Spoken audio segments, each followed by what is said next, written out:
যারা সম্মানিত সিনেট সদস্যবৃন্দ আজকের এই মুলতবি অধিবেশনে উপস্থিত আছেন, আমার বক্তব্যের শুরুতেই গভীর শ্রদ্ধার সঙ্গে স্মরণ করছি সর্বকালের সর্বশ্রেষ্ঠ বাঙালি স্বাধীনতার মহান স্থপতি জাতির পিতা বঙ্গবন্ধু শেখ মুজিবুর রহমানের প্রতি আরও শ্রদ্ধা জানাচ্ছি। আজকে আমাদের স্বাধীন বাংলাদেশের প্রথম প্রধানমন্ত্রী তাজউদ্দিন আহমেদের 95তম জন্মবার্ষিকী, তার স্মৃতির প্রতি গভীর শ্রদ্ধা জানাচ্ছি।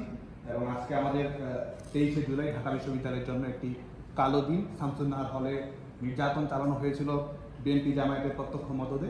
সেই ঘটনার সঙ্গে যারা সংশ্লিষ্ট ছিল তাদের বিচার এখনও সম্পন্ন করা হয়নি। সেই বিষয়ে বিশ্ববিদ্যালয় প্রশাসন যেন উদ্যোগ গ্রহণ করে সেই আহ্বানটি রাখছি। আমি কয়েকটি বিষয়ে কথা বলবো। তার আগে আমাদের সম্মানিত সিনেট সদস্য মঞ্জুরুল হাসান বুলবুল কিছু বক্তব্য উপস্থাপন করেছেন। আমি গত সিনেটি অধিবেশনটি আমার প্রথম অধিবেশন ছিল, প্রথমবারের মতো উপস্থিত থাকার সুযোগ হয়েছিল। আমি কার্যবিবরণীটি পড়ছিলাম এবং সেখানেও মঞ্জুরুল হাসান বুলবুলের এই প্রস্তাবনাটি আমি দেখেছি এবং এটি একজন ছাত্র প্রতিনিধি হিসেবে, সিনেটের সদস্য হিসেবে আমার কাছে মনে হয়েছে। বিশেষ করে আমরা বঙ্গবন্ধুর জন্ম শতবর্ষ পালন করছি এবং 1975 সালের 4 নভেম্বর এই সিনেটে দাঁড়িয়ে যারা বঙ্গবন্ধু হত্যার প্রতিবাদ জানিয়েছেন, সেই প্রতিবাদকারীদের বিশ্ববিদ্যালয়ের পক্ষ থেকে আমরা যদি সম্মাননা জানাই এবং মুজিব বর্ষ উপলক্ষে বিশেষ সিনেট অধিবেশন যদি আমরা করি, এটি আমি মনে করি যে বঙ্গবন্ধুর জন্ম শতবর্ষ পালনের জন্য একটি চমৎকার উপজীব্য চমৎকার একটি অনুষ্ঠানে পরিণত হওয়ার সুযোগ রয়েছে। এখন আমি ছাত্রদের পক্ষ থেকে কয়েকটি বিষয় উত্থাপন করতে চাই এবং আমি আমাদের এই সিনেট অধিবেশন আপনারা ইতিমধ্যেই জানেন যে আমাদের ডাকসুর গঠনতন্ত্র অনুযায়ী ডাকসুর মেয়াদ ইতিমধ্যে শেষ হয়েছে। ছাত্রদের বিশ্ববিদ্যালয়ের প্রশাসনের সঙ্গে আনুষ্ঠানিক ফোরামে কথা বলার সুযোগ সম্ভবত এই মুহূর্তে নেই, যেহেতু বিশ্ববিদ্যালয় বন্ধ। ছাত্রদের জন্য অনেক জরুরি একটি বিষয় ইতিমধ্যেই সিনেট সদস্যবৃন্দ আলোচনা করেছেন।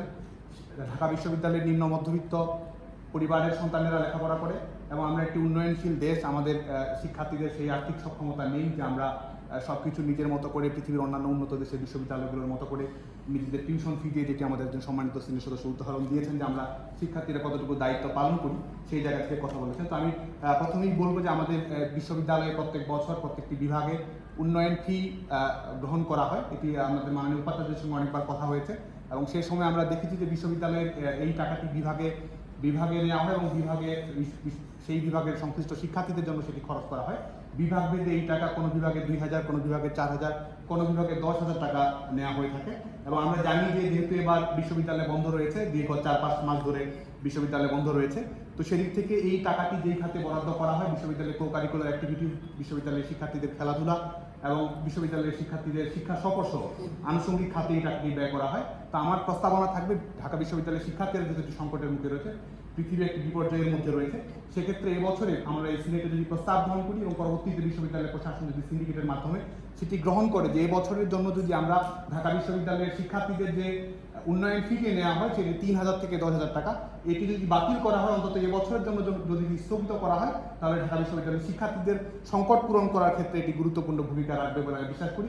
এবং আবারও আমি শিক্ষার্থীদের পক্ষ থেকে বলতে চাই, শুধুমাত্র সিনেটে বক্তৃতা করি এই বিষয়টি শেষ হয়ে গেল, পরবর্তীতে কোনো সমাধান হলো না, তাহলে কিন্তু শিক্ষার্থীরা বিশ্ববিদ্যালয়ের কাছে যে মানবিক আচরণ প্রত্যাশা করে, যৌক্তিক আচরণ প্রত্যাশা করে, সমাধানের প্রত্যাশা করে, সেটি আসলে পূরণ হবে না। এজন্য মাননীয় উপাচার্যের কাছে বিশেষভাবে অনুরোধ জানাচ্ছি, আপনার সিন্ডিকেটের মাধ্যমে হোক বা বিশ্ববিদ্যালয়ের যে নিয়মতান্ত্রিক প্রক্রিয়া রয়েছে সেই প্রক্রিয়া অবলম্বন করে এই একাডেমিক সেশনের যত ধরনের উন্নয়ন ফি রয়েছে, যেহেতু সেই টাকাটা আমাদের ব্যয় করার প্রয়োজনই হচ্ছে না, অতএব এটি খুব সহজেই বাস্তবায়ন করা বলে সম্ভব। এবং একই সঙ্গে অন্যান্য সিনেট সদস্য, সম্মানিত রেজিস্টার গ্রাজুয়েট সংসদ সদস্য, সম্মানিত শিক্ষক মন্ডলী উপস্থিত আছেন, তাদের কাছেও একজন ছাত্র প্রতিনিধি হিসেবে এই বিষয়ে তারা যেন আমাদের বিশ্ববিদ্যালয়ের প্রশাসনকে অনুরোধ করে, সেই অনুরোধটুকু রাখছে। আর কয়েকটি বিষয় আমি বলবো, অনলাইন ক্লাস নিয়ে আলোচনা করতে আমাদের সম্মানিত শিক্ষক অধ্যাপক ডক্টর সাদেক আহলিম এই বিষয়ে কথা বলেছেন।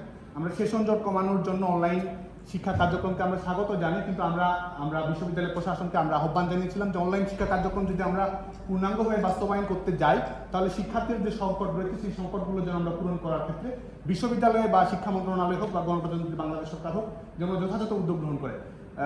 অধ্যাপক ডক্টর সাদেক আহলিম উদাহরণ দিয়েছেন যে আমাদের ক্লাসগুলো হচ্ছে 140 জন 130 জন শিক্ষার্থী উপস্থিত থাকতেন, কিন্তু আমরা জানি যে আমরা একজন শিক্ষার্থী হিসেবে আমরা জানি যে আমরা বিজ্ঞান অনুষদের বিভাগগুলোতে সম্ভবত এখন 75 থেকে 80 শিক্ষার্থী অংশগ্রহণ করে, সামাজিক বিজ্ঞান অনুষদে অংশগ্রহণ করে, কিন্তু কলা অনুষদ সম্ভবত 60-70 এই শিক্ষার্থী অনলাইন ক্লাসে অংশগ্রহণ করতে, সেই থেকে বাকি 30 শিক্ষার্থীকে এই শিক্ষা কার্যক্রমের বাইরে থেকে যাবে। ঢাকা বিশ্ববিদ্যালয় একটি পাবলিক বিশ্ববিদ্যালয়, আমরা যদি পাবলিক বিশ্ববিদ্যালয়ের চরিত্র ক্ষুণ্ণ করে এক ধরনের বৈষম্য সৃষ্টি করে সে ধরনের শিক্ষা ব্যবস্থা আসলেই করা ন্যায়সঙ্গত কিনা, এই প্রশ্নটি বিশ্ববিদ্যালয় প্রশাসনকে ভেবে দেখার অনুরোধ করছি।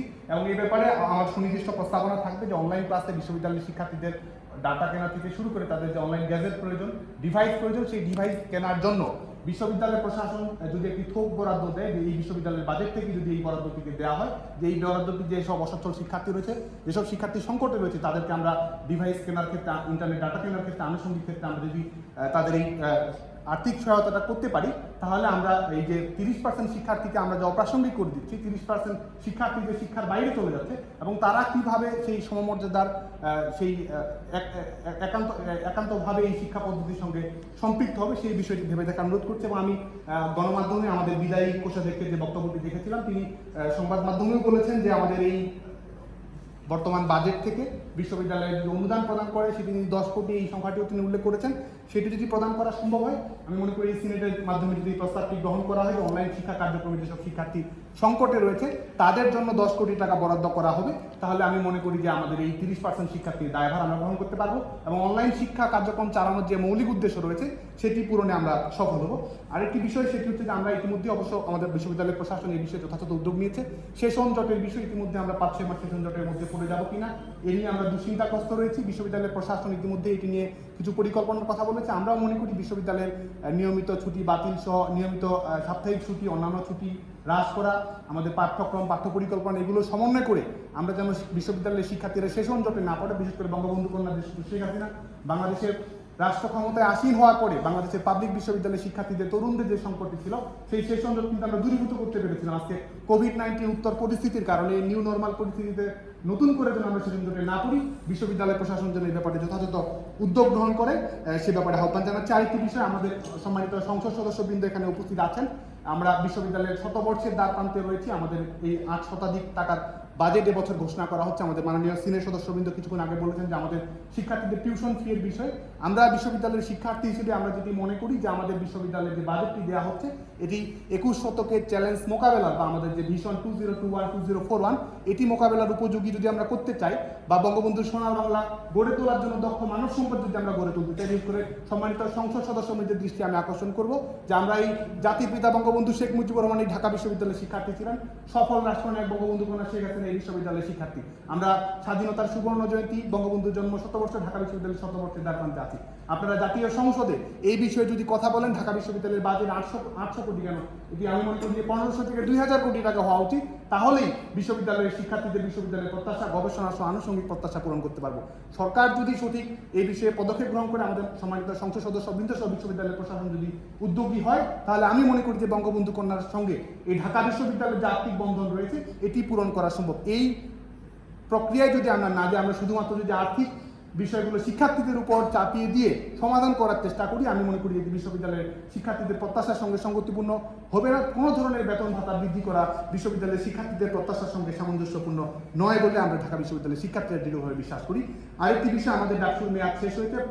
মাননীয় উপাচার্য দীর্ঘ 28 বছর পরে বিশ্ববিদ্যালয়ের প্রশাসন, শিক্ষক সবার ঐকান্তিক প্রয়াসে আমরা ঢাকা বিশ্ববিদ্যালয়ের কেন্দ্রীয় ছাত্র সংসদ নির্বাচন করতে পেরেছি।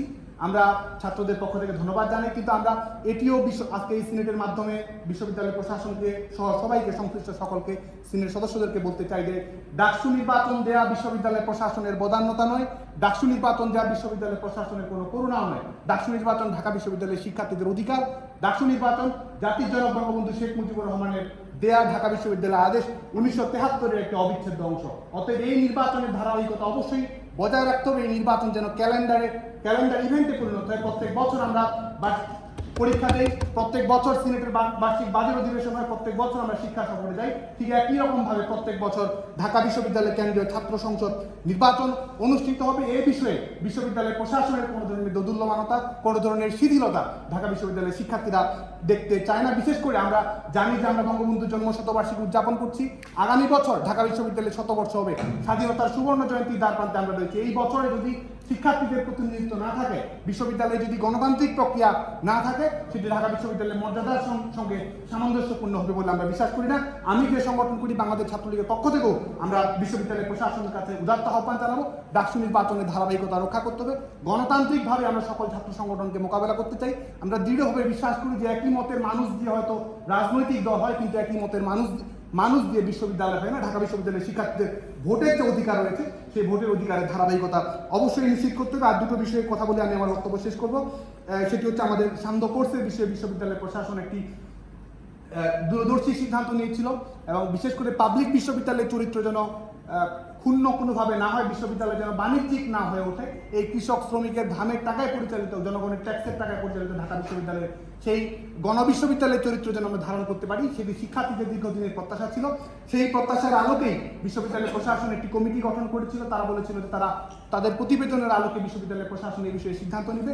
আজকে আমরা মনে করি যে সান্ধ্য কোর্সের বিষয়ে বিশ্ববিদ্যালয় প্রশাসন যে শুভ উদ্যোগ গ্রহণ করেছে, এটি এই ধারাবাহিকতা যেন বজায় থাকে। কোনো অবস্থাতে আমরা শুধুমাত্র কমিটি করা হলো, পরবর্তীতে কোনো ধরনের ফলাফল প্রদান করা হলো না, এবং সান্ধ্য কোর্সের যে আমরা বৈধতা দিয়ে চলেছি, পাবলিক বিশ্ববিদ্যালয়ের চরিত্র যেভাবে আমরা ক্ষুণ্ণ করেছি, টাকার বিনিময়ে শিক্ষাকে পণ্য বানানোর যে প্রক্রিয়া ঢাকা বিশ্ববিদ্যালয় আমরা অনেক সময় দেখতে চেয়েছি, এবং প্রকারান্তরে আমরা যে ধরনের গবেষণা বিশ্ববিদ্যালয়ের কথা ভাবি, এই সান্ধ্য কোর্সের ধারণা বা এই শর্ট কোর্সের ধারণা আমরা মনে করি সেই গবেষণা বিশ্ববিদ্যালয়, পাবলিক বিশ্ববিদ্যালয়ের ধারণাকেই চ্যালেঞ্জ করে। বঙ্গবন্ধু কন্যা দেশরত্ন শেখ হাসিনা শিক্ষাকে একটি বিনিয়োগ হিসেবেই দেখতে পছন্দ করেন। সেই জায়গা থেকে সান্ধ্য কোর্সের বিষয়ে বিশ্ববিদ্যালয়ের প্রশাসন যেন খুব দ্রুততম সময়ের মধ্যেই যেন এই বিষয়ে কার্যকর সিদ্ধান্ত গ্রহণ করে, যৌক্তিক ন্যায়সঙ্গত পাবলিক বিশ্ববিদ্যালয়ের চরিত্র ধারণ করে এ ধরনের সিদ্ধান্ত যেন বিশ্ববিদ্যালয়ের প্রশাসন গ্রহণ করে। আরেকটি বিষয় বলে আমি শেষ করব, আমাদের কিছুদিন আগে বিশ্ববিদ্যালয়ের প্রশাসন এই শতবর্ষের প্রথমবারের মতো মাস্টার প্ল্যান প্রণয়ন করার প্রক্রিয়া সম্পন্ন করেছে। আমরা ঢাকা বিশ্ববিদ্যালয়ের 43,000 ছাত্রের পক্ষ থেকে বিশ্ববিদ্যালয়ের প্রশাসনকে, বিশেষ করে মাননীয় উপাচার্য অধ্যাপক ডক্টর আখতারুজ্জামান স্যারকে